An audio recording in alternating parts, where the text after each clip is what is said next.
Good morning, everyone, and welcome to our webinar today, how to get and grow your website traffic, the basics. We're pleased to be partnering again with Webnames.ca for this great webinar. My name is Carrie Lee Auger, and I'm the Skills Development Manager here at Women's Enterprise Center.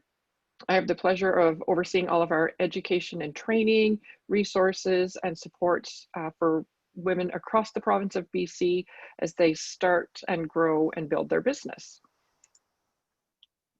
Briefly, Women's Enterprise Center has been empowering women entrepreneurs throughout BC for 25 years as of 2010. So thank you to Shonda, our marketing person, who is also on the webinar with us today as a support and to guide some of the questions that you have as well. So we help women business owners realize their business potential through business loans of up to $150,000.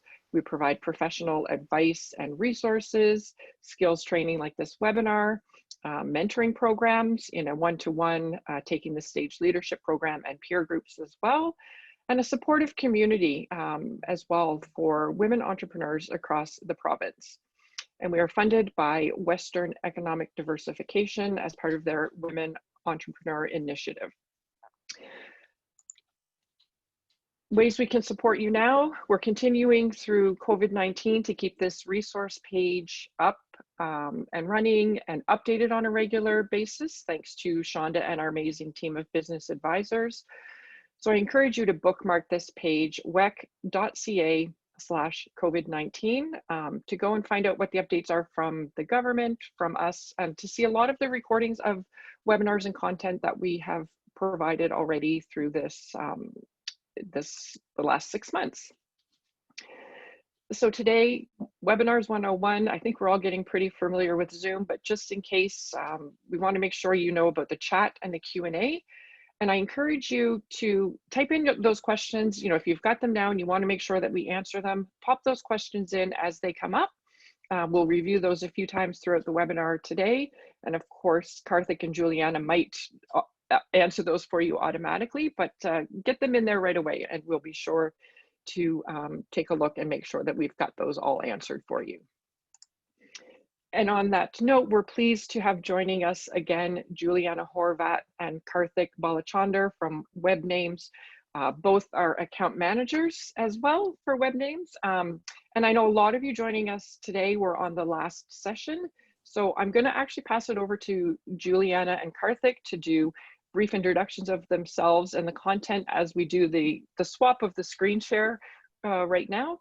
And then Shonda and I'll be in the background, and we're going to hand it over to Juliana and Karthik. So thank you very much. Thanks, Carolee. Hi, everybody.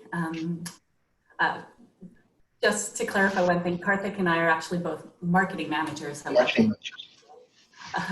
account managers, but we wear a lot of hats, like probably all of you. So sorry about that, Juliana. No, not at all.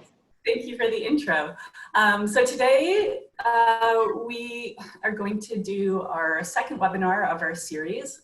It's sort of a logical part 2 to building your website, and that's getting traffic to your website. We're calling it the basics, and some of it is pretty basic, but we go a little deeper into some areas. So we're going to launch into that after a little bit of setup and some introductions.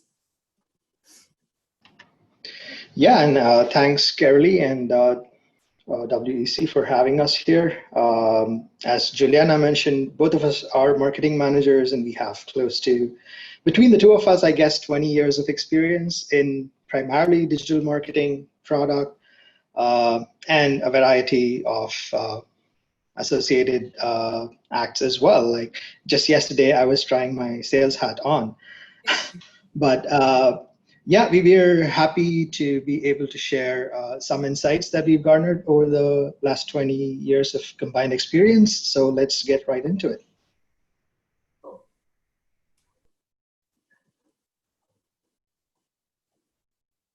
Oh, waiting for the slide to move. There we are. So who we are, who Webnames is. So, well, first, actually, I just want to say thank you for being with us. We know you guys come from all over the province, and September in particular can be a kind of stressful time. So we appreciate you joining us today. I'm going to take my camera off for now so I can sort of not worry about what I look like speaking and focus on my content. So we're excited to join you again today. And first, a couple words for those of you who didn't actually attend our first webinar about who we are. Webnames was founded in 2000, but we started as a spin-off from the internet pioneers who actually created and founded the .ca domain name. That's John Demko in the top left, one of our founders. And the other person profiled in that top row is Sibel Negris, who's our president and CEO. Some of you might be familiar with Sibel. She's done a lot of speaking with organizations like WEC, FWE, among many others, about entrepreneurship, imposter syndrome, getting more women on boards, diversity, lots of topics.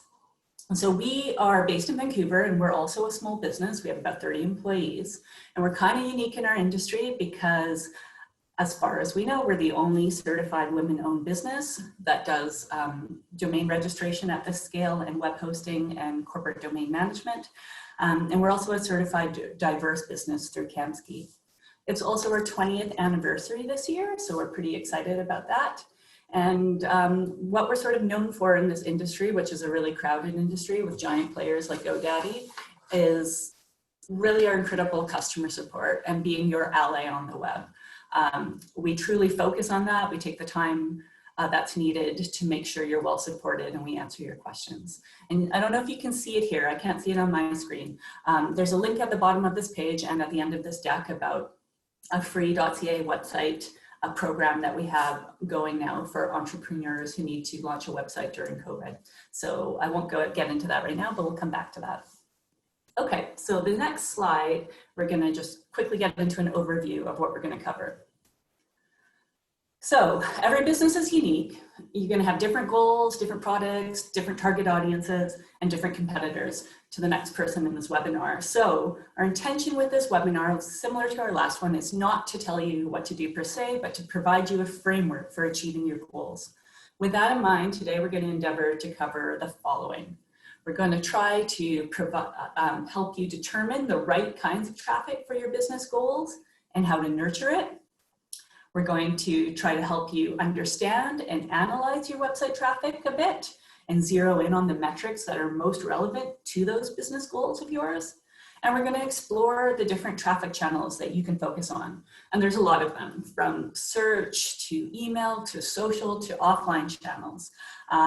So we're going to look at those in greater detail and offer you some tactics and tips for growing your traffic across these different channels. We'll also do our best to answer your questions throughout, but if we don't, we have hopefully we'll have time at the end to answer some more questions, and you can always email us. Okay, a quick refresher. This is sort of what we covered in our last one, but it's still really relevant today. So our last webinar was how to plan and launch a website. And in this, we talked about the importance of clearly defining and deeply understanding 3 core prerequisites. Ooh, I stumbled on that one. These prerequisites for your website are also really important prerequisites for doing digital marketing in general and growing your traffic.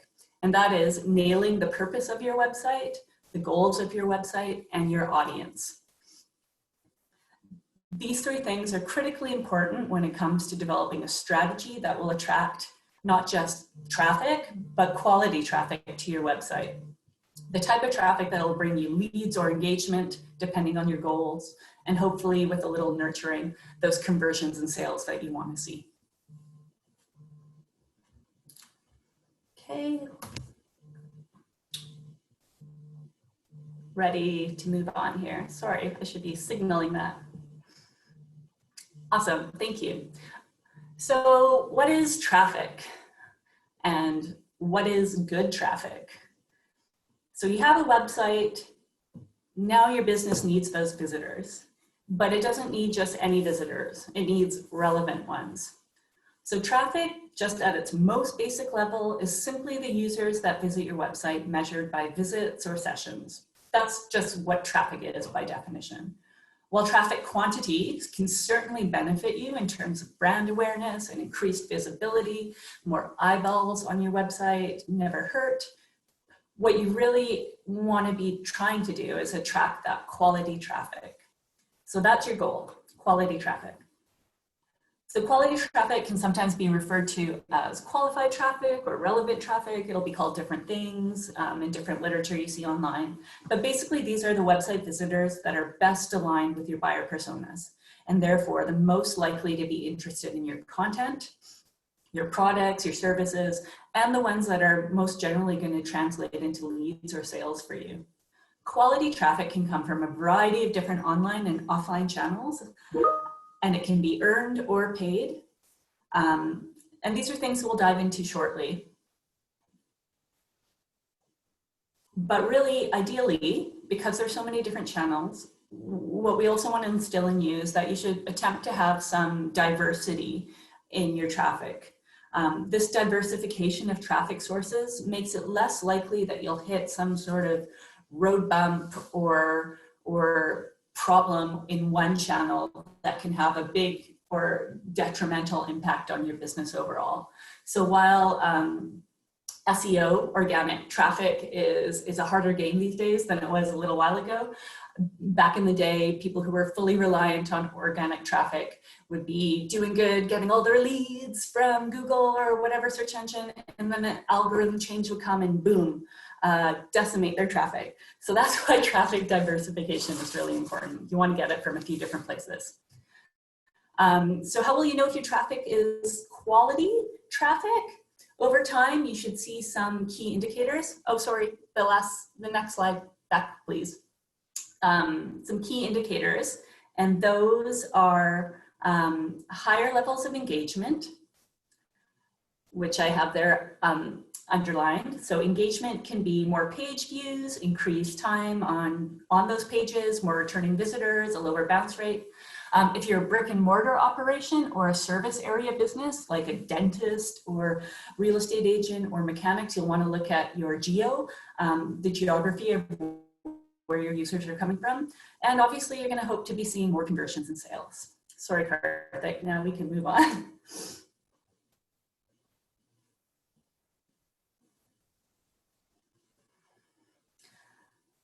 But before you can get to that place of really earning that quality traffic, there's some major foundations that need to get covered. And that is knowing your customers and developing out those buyer personas. So remember how I said a few seconds ago that qualified traffic are visitors that align with your buyer personas? It's going to be a lot more difficult to generate that qualified traffic if you haven't gone through the exercise of understanding who your customers are and mapping their customer journeys. Building these profiles, these personas, will help you determine what traffic channels you should focus on, and they'll increase the effectiveness of all your marketing efforts. If you already have buyer personas, that's awesome, but we know a lot of small businesses don't. So quickly, we're going to reiterate why you need them and some other important things. So what it is, a buyer persona is essentially a semi-fictional research-based profile of an ideal customer that represents one segment of your customer base. And if you're in the B2B space, you're going to want to look at developing personas also for the companies that your buyers work for. For personas to be effective, they need to be rooted in data, both qualitative and quantitative data, and they should incorporate the following things. So up here in the second bullet point, they should include demographics, age, gender, education, location, income level, stage of life, whatever you can get your hands on to flesh that out. Motivations or motives. So what do these buyers want to accomplish? What are their pain points? What are their driving their buying decisions? And you want to also look at their behaviors, which is where they hang out online, where they go to for their information, who can influence their purchase decisions. So where you gather your data will depend on what sources you have. So that could be Google Analytics, demographic reports, analytics from platforms like Facebook or Twitter or other social platforms. You might have internal customer records. You might do things like online surveys or focus groups or even interviews to flesh out these buyer personas.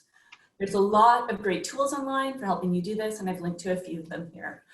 It's really, really a worthwhile investment to do these for everything that you're going to be doing marketing-wise moving forward. And with that, I'm going to transition here over to Karthik because he's going to talk about the customer journey next.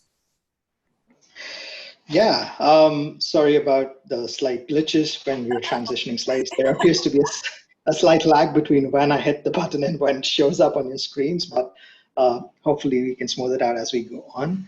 To continue from where Juliana left off, the customer personas or the buyer personas are a tool for us to understand what are the different opportunities, what are the different traffic sources that we can capitalize on during the different stages of a customer's purchase decision-making journey. An example here is the chart you see on the upper left corner of this slide. And typically, this purchase funnel could vary depending on the kind of product or service that you offer. Sometimes it can be really, really short impulse purchase, such as maybe just a bar of candy. And sometimes it can take several weeks or months if it's a B2B transaction. But in each of these, there are several different opportunities, several different traffic sources or channels, which you can see in that winding line that runs through this purchase flow. So it pays off a lot for you to get your team together and sort of put this together for each buyer persona that you created as outlined in the previous slide, so that you know what are the levers that you can pull to nudge your customer towards making a decision that favors your brand, that makes them choose your brand over your competition, or maybe makes them realize that they even need a service like what you offer. And once you have that, you'll be able to develop campaigns and tactics for each step in this journey and for each channel in this journey. If you're able to identify the stage of the funnel that a customer is currently in, then you'll be able to pick the most effective traffic source for that stage. It might take some amount of experimentation, but over a period of time, iteratively, you'll be able to land on what tactics work best for top of the funnel versus what works best at the bottom of the funnel. So your website, we spoke about this even in our previous session or in the first couple of slides of this deck. Your website, you clearly have a purpose or a goal that you want to achieve from the website. It might be in the form of lead generation, which is typically what brochure websites do, or it could be real-time sales online in the form of e-commerce, or it could be subscriptions like maybe a Netflix, or it could be a simple SaaS-based service for maybe a design, graphic design tool. We need to recognize that not all traffic is equal. Getting the right kind of relevant traffic at a low volume can be worth a lot more than irrelevant traffic who just comes on your website and bounces off in a few seconds. And the stage of purchase in that purchase flow, for instance, if you're in the B2B example that we just spoke about, if you are targeting someone who is maybe lower down in an organization's decision-making hierarchy, you might be able to just get them interested and educated about your product, whereas the actual decision maker might be a few levels higher. So your outcome is still the same, but the goal for each person in that decision-making chain is going to be slightly different. Where you're educating one person, you're persuading another person who might be in a decision-making position. So the conversion rate at each stage of the funnel and the purpose of the pages or the ad campaigns that you run would be different. So it pays a lot to be able to spend some time on this and make your decisions judiciously, because that's the best way to use all your effort and your advertising spending when you're running any kind of ad campaigns, whether it's paid or even if it is for social and organic traffic from SEO or viral social traffic. But before we get into what are the tactics that you can use to get traffic from each of these channels, we need to know how to measure traffic and what does the traffic measurements, what do they imply? because it's quite easy for someone who is maybe not frequently used to looking at these reports to get puzzled by which number am I optimizing for and what should we be doing. There are a variety of tools. Some of them you might be familiar with, such as Google Analytics, which is probably the most popular one. And if you are a mobile app, then you might have heard of Firebase, which is from Google as well. Or there's Woopra and there's Crazy Egg. Some of these tools even give you a screen recording of every single user who lands on your website and lets you make a heat map of which parts of the website are most frequently clicked on, or where do people linger when they're scrolling down a page. And you might also be able to use this analytics in tandem with a CRM system such as HubSpot. For instance, HubSpot offers both a content management system, which allows you to build the website, as well as a CRM bundled together as one, so that you're able to identify individual visitors to your website, how they interact, and when they fill out the form, you're able to plot the path back to where they came from, how many times they visited your website before they made a purchase, and so on. So here are some of the metrics that you can look at. Like, analytics can be really, really deep depending on the scale of the organization you are with. But for starters, if you are a small business, it's extremely important that you definitely use the data and analytics that these tools can provide, but with the conscious recognition of the fact that analytics is meant for diagnosis and it's not its own end game.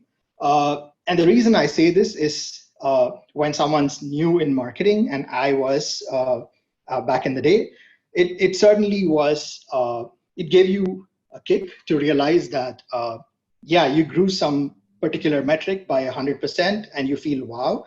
But if it does not translate into real world objectives, such as what I've listed on the left, at least one of these, then it's probably meaningless, and it's probably effort and or money that is not well spent. So let's go through these objectives, and these objectives tie in very well with what we spoke about a little earlier. It could be in the form of revenue from transactions. It could be in the form of leads generated through your website, or sales, and maybe if it's an app, a mobile app, then it could be installs, or if it's a career website, it could be people hiring, or applications from candidates. So I've linked to a few websites and pages over here, which help you make sure that your Google Analytics setup is working and robust. It will also help you verify whether the tracking is accurate. So Google Analytics has a few layers. You can even use e-commerce tracking within Google Analytics, which will help you pull the revenue data into your Google Analytics dashboards. So these links might be useful for when you're actually going to start implementing it.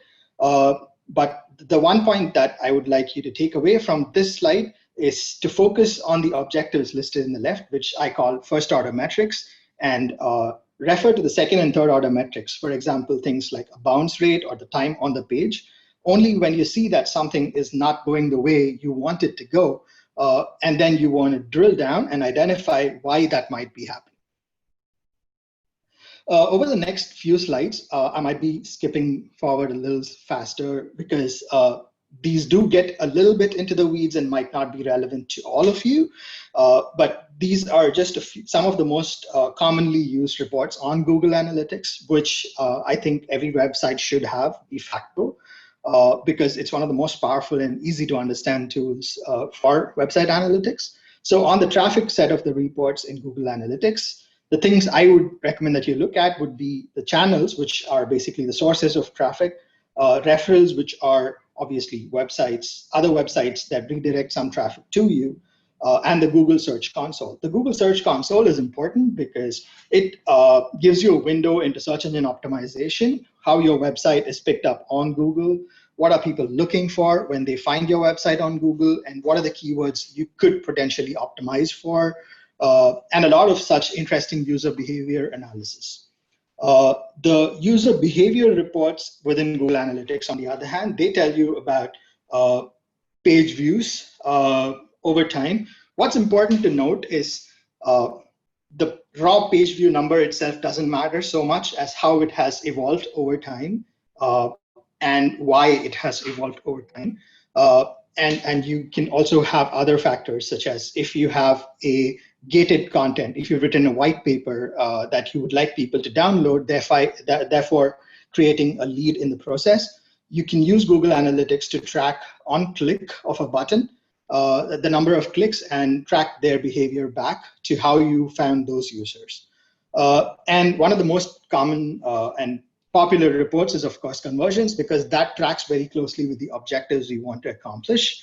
So this image on the left here is the funnel visualization, which shows you where people landed on your page, how they proceeded through each step of the purchase flow. And this is particularly relevant for e-commerce. I'm happy to take any questions you might have regarding this section. You can either email us or send it to us on Q&A, and we'll try and respond on the chat as we go or at the end.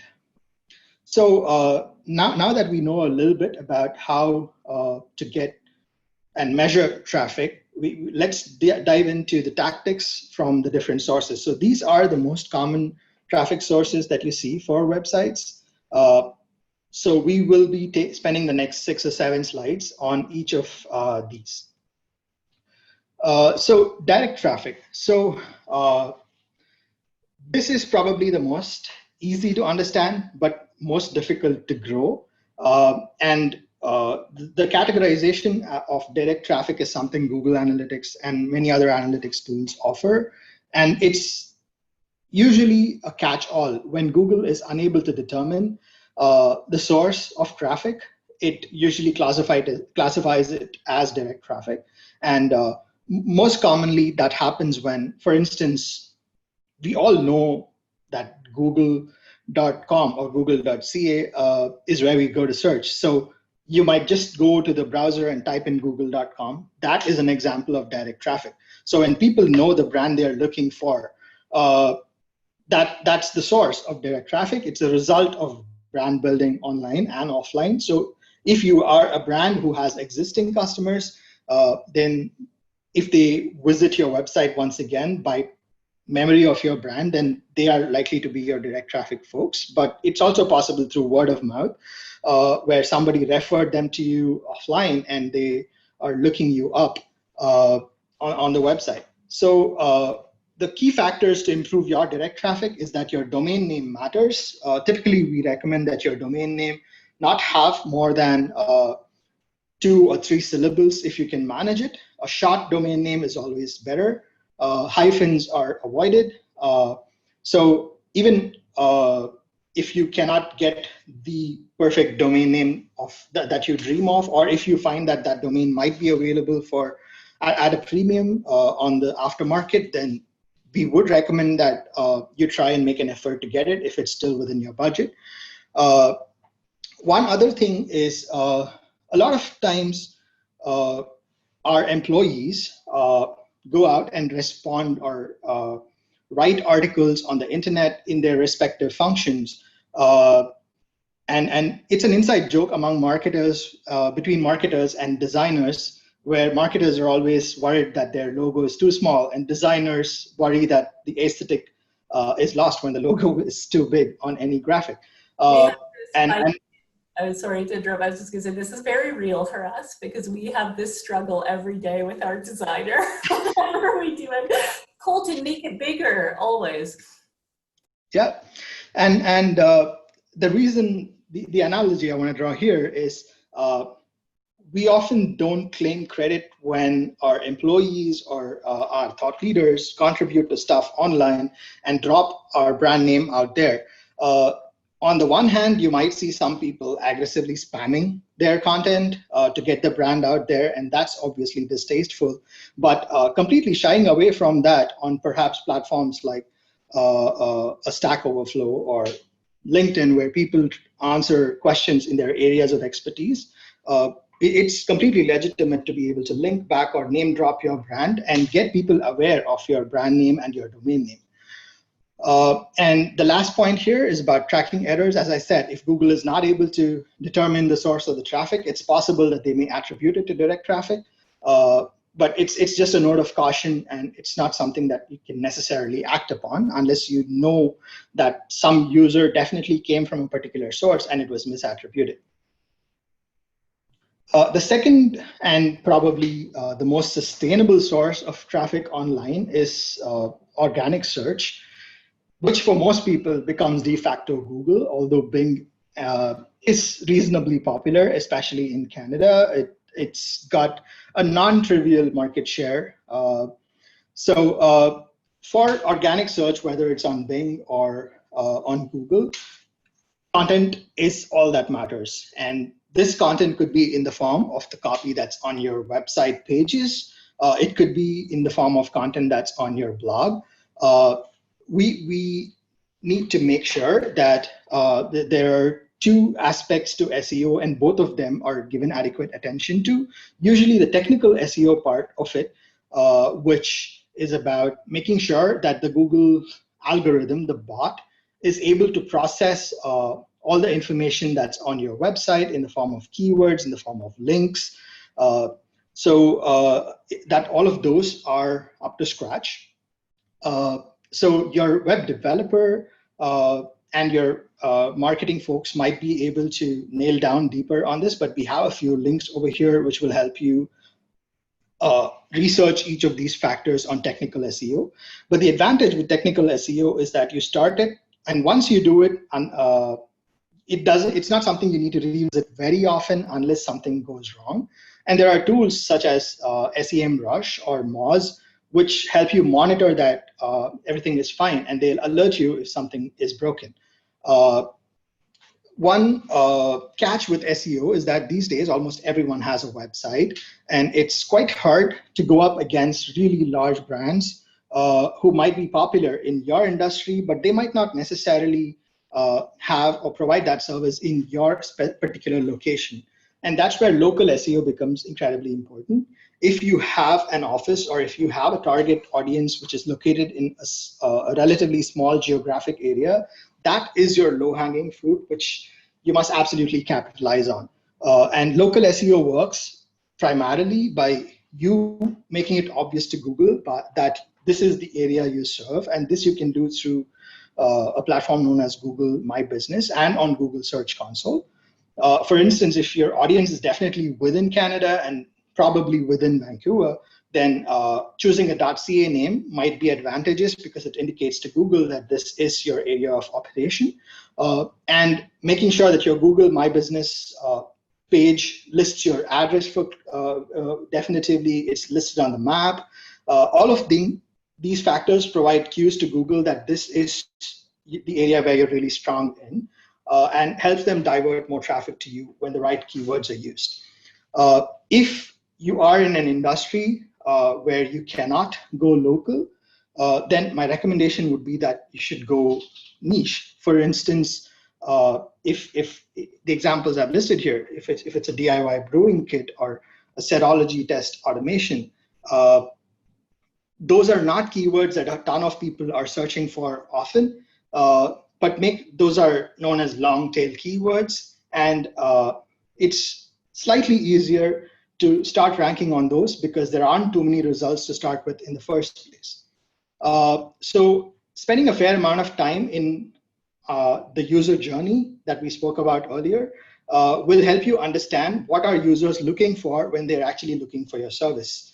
Talking to your users after they have converted and asking them, how did you find us? And what do you think when you think of our service? Or what are the words that come to your mind? Those are interesting market research exercises that we would recommend to try and improve the set of keywords that you're trying to optimize for. Once you know the keywords that you want to work for, and there are also tools provided by Google itself in the form of the Google Search Console and the Google Keyword Planner, combining all of these will give you the list of keywords you're likely to rank for. And once you have it, you can build more content that utilizes variations of this keyword so that you can communicate to Google that your website has a strong level of authority for these keywords. And that's what's going to get you ranking higher up. moving on to paid traffic. This is, as the name indicates, definitely tied to your ability to spend on marketing.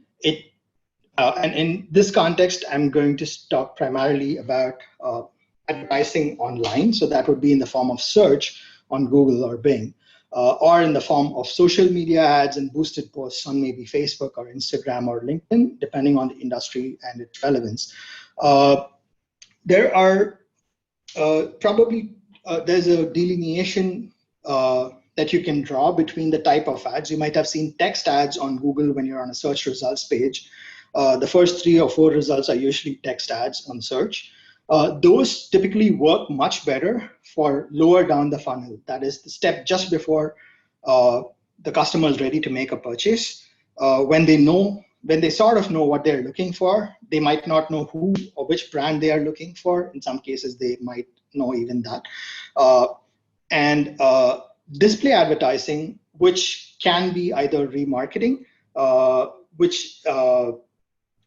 it can be for physical goods. For instance, if you're selling custom-made shoes and they look great, then display advertising might work very well for you. But if it's a service that you offer, like maybe financial advice, it's hard to make display advertising work as well. But remarketing is a form of display advertising, which can be particularly effective for both types, because what it does is it drops a cookie on anyone who visited your website and did not complete a purchase or did not fill out your lead form. And it allows you to track them and follow them with the ad. And you can customize how aggressive you want to be. Do you want to show them the ad every 7th website they visit, or do you want to show it every single time? Sometimes it could get a little tiring if we increase that frequency, but it's a pretty powerful tool, because introducing a brand to a completely clueless customer who doesn't know anything about you is a lot more difficult than luring a visitor to your website who's already been there once and who was unsure about pulling the trigger. The other thing with paid traffic is, if you are in a niche industry, such as maybe sports journalism, then niche media spots might work quite well. For instance, advertising on a related industry forum or a related industry, a competitor website might also be possible. You can select those websites and choose them as the spots where you want your ads to show. When it comes to social, it's completely dependent on your buyer journey and your buyer persona. Your content needs to be tailored to the emotion of the audience more often than not, because that's usually how the social algorithms work. Great visuals, great captions, and maybe a slightly cheeky tone. These typically work as long as they align with your brand.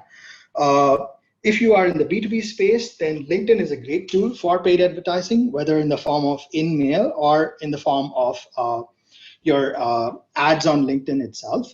There are also other sales prospecting tools such as GrowBots, which essentially sell data of people by scraping their profiles on LinkedIn, but they might be limited by the kind of privacy laws that are prevalent in the jurisdiction that you're targeting. For instance, Canada probably does not have a lot of entries on GrowBots, but the US has a lot of it.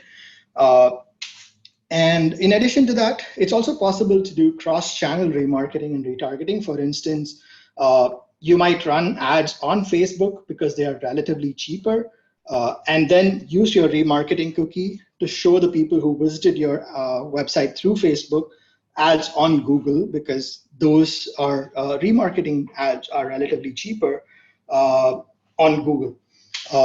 One pro tip I would like to leave this slide with is make sure you install your conversion tracking pixels and optimize for it. What conversion tracking pixels do is basically feedback information from your website to Google or Facebook or LinkedIn about whether a user that they referred completed the purchase flow or completed the desired objective.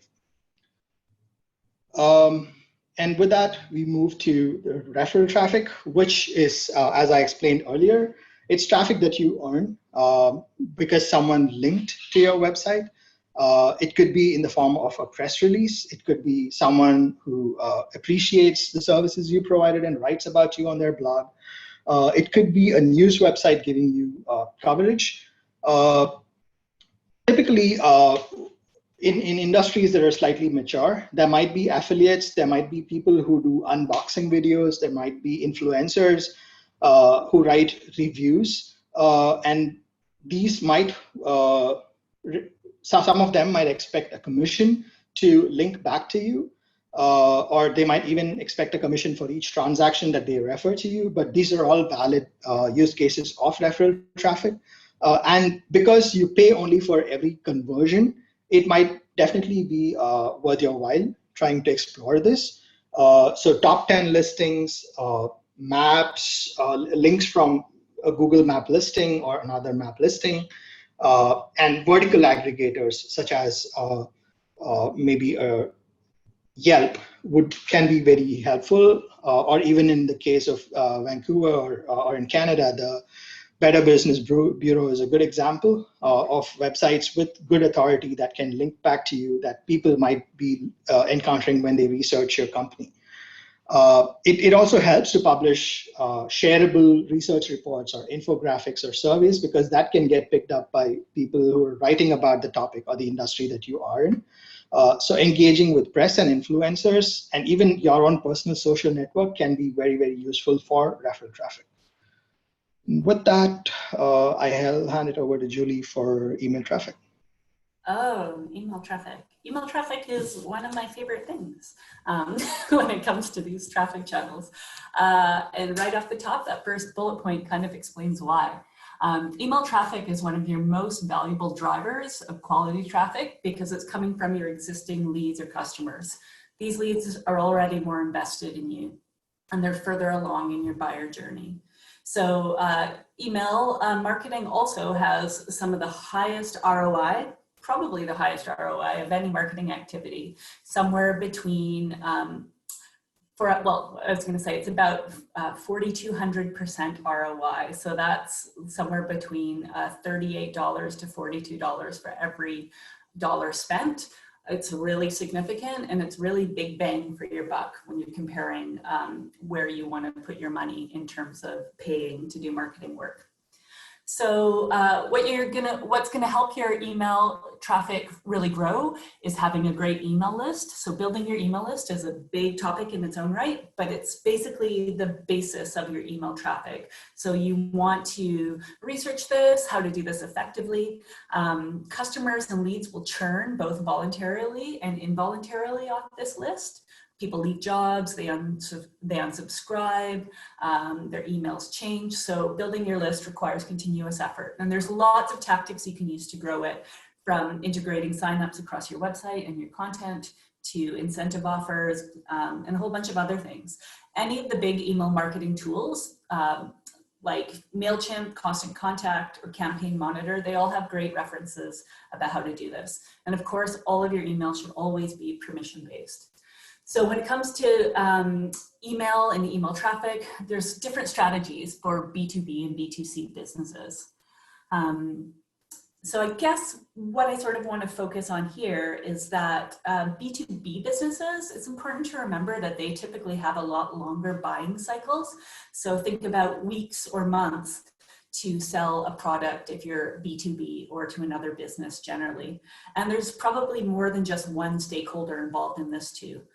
This means you'll need more diverse content and you'll be needing to send them content over a longer period of time to nurture them, compared to say an individual, which is like, you know, a solo buyer on a personal, buying products for their own personal use. So I've linked to a good blog post here that really sort of tells you different strategies to utilize for B2B and B2C. The other thing that you will want to lean into if you're mature enough as a business, even if you're quite small, is segmentation and personalization. So email rates vary across industries, but the average is around 15 to 25% open rates. So go look up your own industry benchmarks to see how you compare. But better open rates generally equate to higher click-through rates and better, more qualified traffic. And this is particularly why segmentation and personalization matter so much. Now, personalization, can be as basic as using a subscriber's name in a subject line, or as sophisticated as, product recommendations that have been based on their browsing history. I don't know if you've gotten those emails before. And so it can be really sophisticated. All email marketing platforms today, like the ones I just mentioned, support personalization tags based on subscriber traits.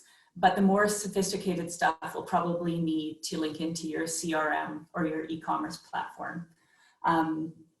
Segmentation, on the other hand, is the practice of dividing up your email list into smaller segments based on the information that you have about your subscribers. They probably provided some information at their opt-in, or you might have been gathering information about them through their customer behaviors on your site. Used together, personalization and segmentation are super powerful. Quickly, just about web names. So we have about 5 big bucket segments that we use in terms of our email marketing. And we further segment these down depending on different data points to do really sort of niche targeted campaigns. This has been a really good approach for us, and we generally notice that when we use even really simple personalization, like citing somebody's name or their website in a subject line, this will get us open rates in the 40% oftentimes, because it's really targeted to that person and it feels that way. And it doesn't have to be super complicated. It can just be personalizing it like something like that, using their name or their business name. All of that sort of stuff is really effective. So automation, where we leverage automation. Oh, I'm only halfway down. Okay, quickly. Automation it helps you deliver the right message to the right person at the right time. So this is super effective in generating more traffic.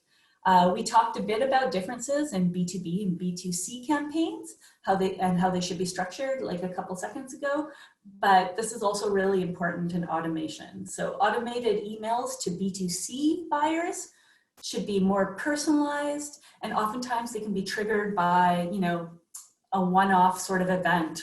Perhaps you set a trigger on that person's birthday to send them a special offer or a VIP exclusive.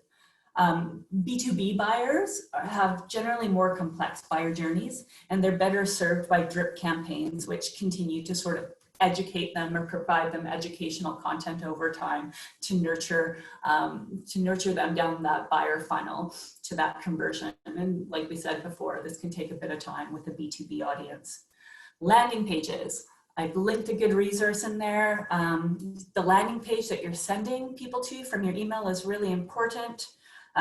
There's so much to learn about landing pages, but the key thing that you want to take away is, like, you worked really hard to get that person to go there, so make it really good so that they don't bounce.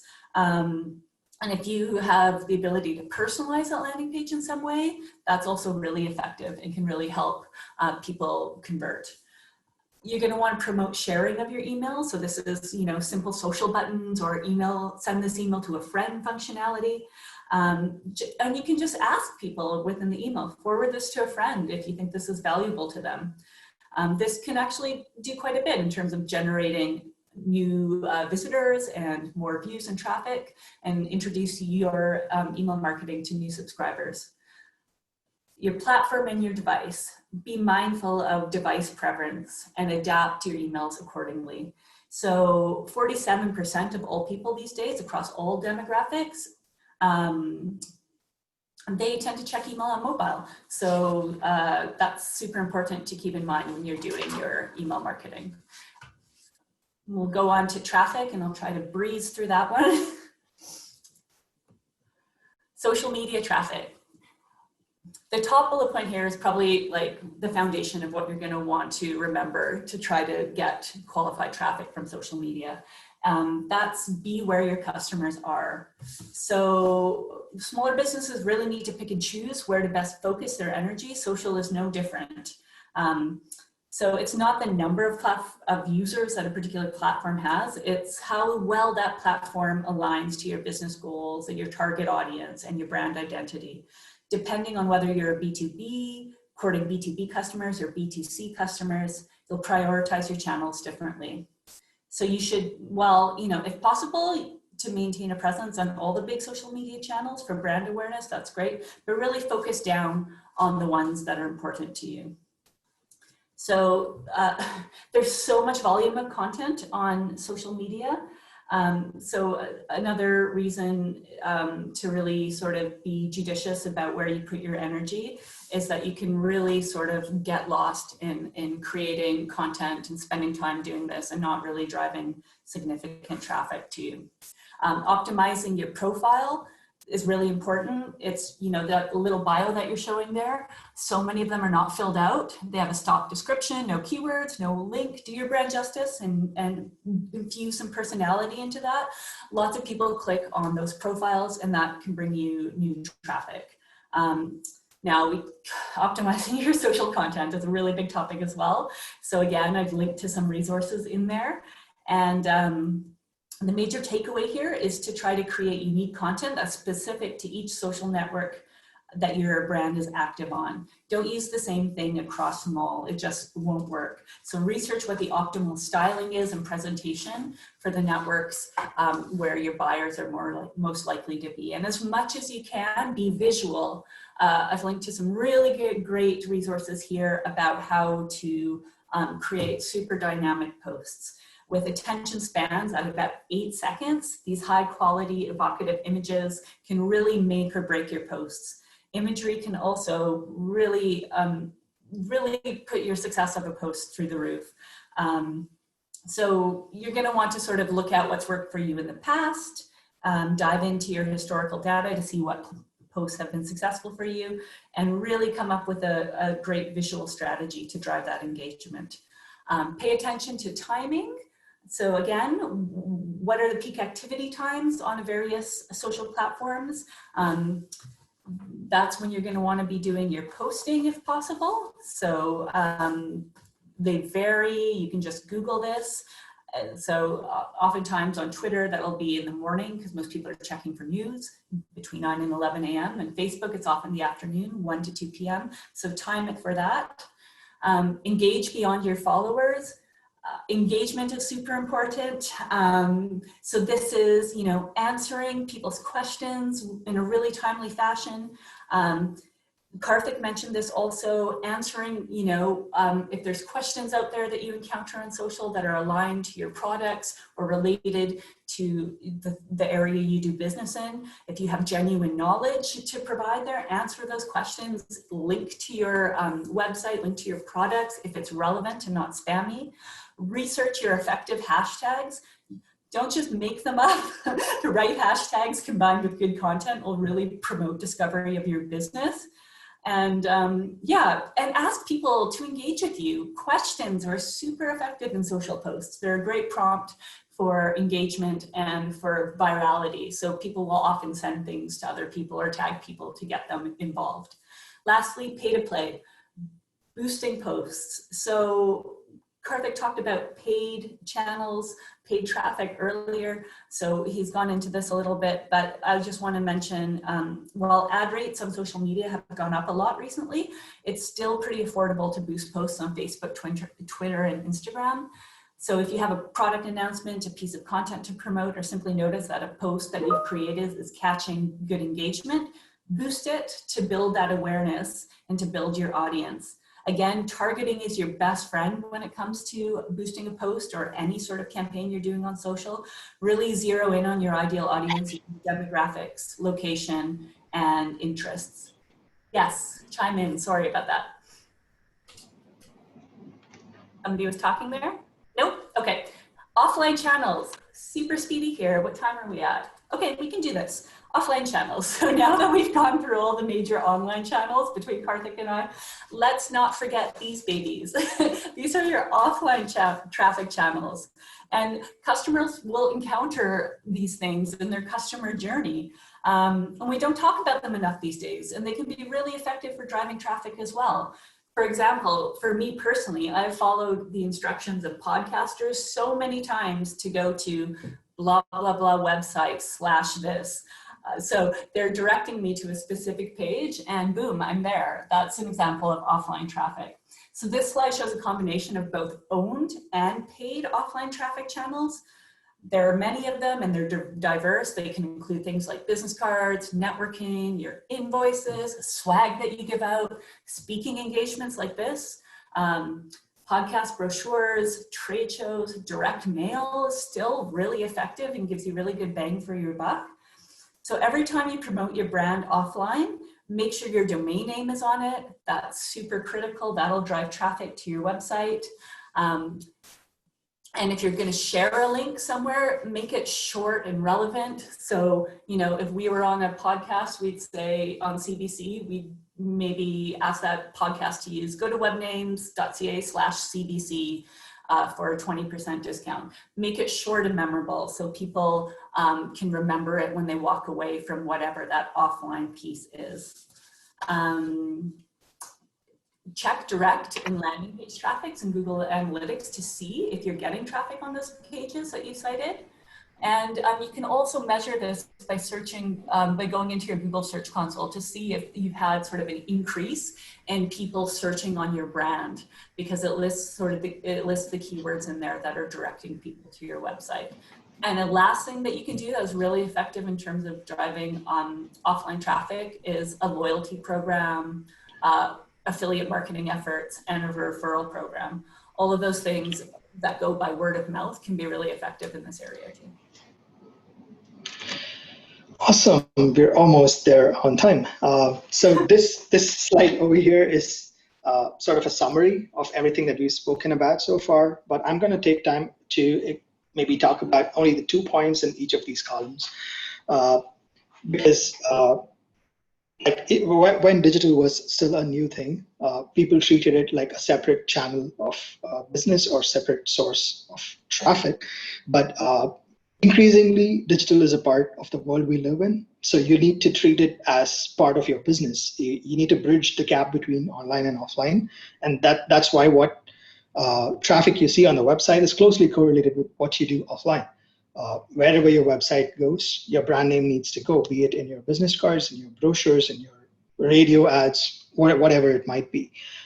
And one critical element, which you might already be doing, but there are a few tools which can help you do it online.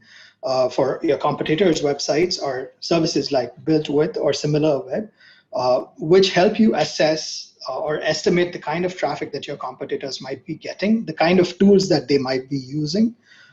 For instance, what email marketing do they use? Do they use a CRM? Some of these tools help you assess that and maybe learn from others' mistakes rather than having to reinvent the wheel on your own. And that's on the setup side of things. Operationally, digital marketing, as is most things about life, is about experimenting, testing, failing, and learning to do it again. So that's the testing loop. So launch campaigns, experiment, measure what you do using the sources and the tools that we spoke about, and continually optimize your campaigns till you can achieve an ROI on all your time and your money invested. And there are several fantastic tools available today to automate your marketing stack, like HubSpot combines a lot of these together in one piece. But if you don't want to rely on a single tool, it's possible to use a combination of tools and plug them all in so that most of these work seamlessly. And all you need to do is monitor and make corrective actions now and then when something is problematic. With that, hopefully we have time for some questions. Yes, we'll open it up. I know Juliana and Karthik, there's some questions that are in the chat. And I see, Karthik, you had one that you were going to answer about location for Google. Right. Just go. So if you don't have a bricks and mortar location, working from a home-based office, how do you better define your service area on Google so that you can be considered a local business? Right. Even if you do not necessarily have a bricks and mortar location, but you cater to only a defined local area, Should you include your home address comes to a question of personal preference, honestly. And if it's possible for you to obfuscate it slightly without maybe giving away a door number, then maybe you could do that. But if you're not able to, then I would recommend that you still list out the hours and use the basic information that Google will accept that entry without throwing an error and without infringing on maybe your privacy is the best you can probably do. And making sure that all those keywords we spoke about, for instance, if you're targeting the very narrow area of, let's say, Kitsilano, making sure that that location is frequently mentioned across the different pages of your website on the title. The title is not necessarily visible when someone's browsing your website unless they're looking at the header on the browser, but it carries a lot of weight from a search engine optimization perspective. So making sure that keyword is included, the names of the locations are included in your header and your footer are quite important. Yeah, I would just reiterate that, Jackie. Really just, build that into your content, whatever content you create, to really sort of address your geo area that you want to serve. And what if, as an example, you have a PO box? Like a lot of home-based businesses would have a rental box. Does Google recognize that, or should you also include in that perhaps the street address of the location where your mailbox is? Is that an option? Oh, that's a good question. So Google can list your PO box number when someone searches it, but yes, the street location of it would help Google put it on the map, literally speaking, because that's validation to Google that you're actually in the location you claim to be in. So the recommendation would be to do both. Yeah, good. And then one comment I want to, and this goes back to the session that we had in August as well, just going back to the email marketing and your email list. It's important to build that up because that's actually an asset that you own as a business owner. You don't own your social channels, right? Facebook owns your Facebook list, your page. Instagram owns that as well. And if you have any issues with those platforms, if you get hacked and your account's taken over, which actually happened to a client of mine, you lose that list and you have to build that again. So email is a really powerful tool that you own that list. They are your clients and customers. So I just wanted to put that comment in there as well, because I think that's a very important piece. It is a very important piece, and it's a really good point to bring in. So that's why, trying to collect those subscribers on your site through lead generation forms or providing them valuable gated content is really important, because I think that's Carolee talking, like you're absolutely right. You own that data and you don't own your followers or your users on social platforms in the same way. So put the work into that. And like we were saying before, email has really big bang for its buck too. So building your subscribers is always a good place to put your energy. Good. I'm going to stop us there only because we've already gone over a few minutes time like we did last session, because it's such valuable content. So thank you, Juliana and Karthik again. A wealth of information. I'm glad we record these sessions, so it will live on our website. You will get a copy of a link to the recording, so you can go through and really digest it and pause as you work through some of these different aspects of really building traffic to your website. So thank you both again very much for taking the time and providing such useful content. Again, just a couple of upcoming webinars that we have in our WEC Business Cafes, finding and bidding on opportunities with the Government of Canada. Don't think that your business is too small, because there's lots of opportunities available. And we're pleased to be working with the Better Business Bureau as well, all on building back with trust. So through COVID-19 and your opening and recovery, how can you and your business feel comfortable bringing your customers back? A few other webinars coming up, peer mentoring groups as well. So I just want to share those very, very briefly. And again, thank you to everyone for joining us today. Thank you to Webnames for this great partnership of very valuable content, and especially to Juliana and Karthik for both participating in the 2 webinars and sharing some really valuable information with our audience. And Shonda for participating in the background and fielding some of the Q&A. Thank you as well. And we do have a new web page as well. Shonda, correct me if I'm wrong, but it's wec.ca/digital marketing. So we're going to have this webinar, the previous webinar, and links to other resources and tools to support you. So again, thank you everyone for joining us, and enjoy the rest of your day. Thank you, everyone. Yeah, thanks for having us.